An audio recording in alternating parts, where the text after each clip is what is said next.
গুঞ্জনের মুখে তালা, কেটে গেল সব বাধা।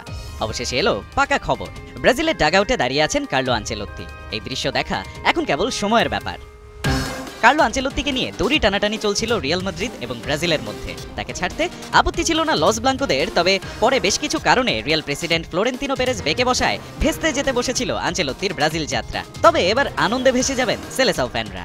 দ্য অ্যাথলেটিকের দাবি, ইতালিয়ান এই ম্যানেজারকে ছাড়তে রাজি রিয়াল মাদ্রিদ। এ ব্যাপারে দুই পক্ষ পৌঁছেছে মৌখিক সম্মতিতেও। এর আগে চ্যাম্পিয়ন্স লিগ থেকে বিদায় আর দলের বাজে পারফরম্যান্স ইস্যুতে আনচেলোত্তিকে গুডবাই বলতে আপত্তি ছিল না রিয়ালের। কিন্তু চুক্তি শেষের আগেই সেলেসাওদের প্রতিনিধির সঙ্গে ইতালিয়ান এই কোচের মৌখিক চুক্তির বিষয়টি পছন্দ করেনি Los Blancos president Florentino Perez. ক্ষুব্ধ হয়ে দিতে চাননি ডন কার্লোর চুক্তি বাতিলের ফি, আর সেটা না নিয়ে ক্লাব ছাড়তে চাননি আনচেলোত্তি। যে কারণে শেষ পর্যন্ত ব্রাজিলের ডাগআউটে তাকে দেখা যাবে কিনা তা নিয়ে তৈরি হয়েছিল অনিশ্চয়তা।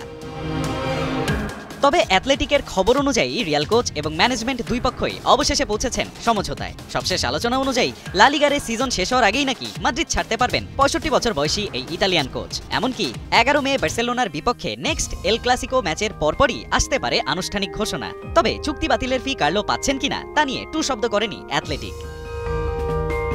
এদিকে আনচেলোত্তি চলে গেলে রিয়ালে তার জায়গায় রিয়ালের পছন্দ লেভারকুসেন কোচ শাভি আলোনসো। আর জুনে প্যারাগুয়ে এবং ইকুয়েডরের বিপক্ষে ওয়ার্ল্ড কাপ কোয়ালিফায়ারের ম্যাচ দিয়েই শুরু হতে পারে ডন কার্লোর ব্রাজিল অধ্যায়।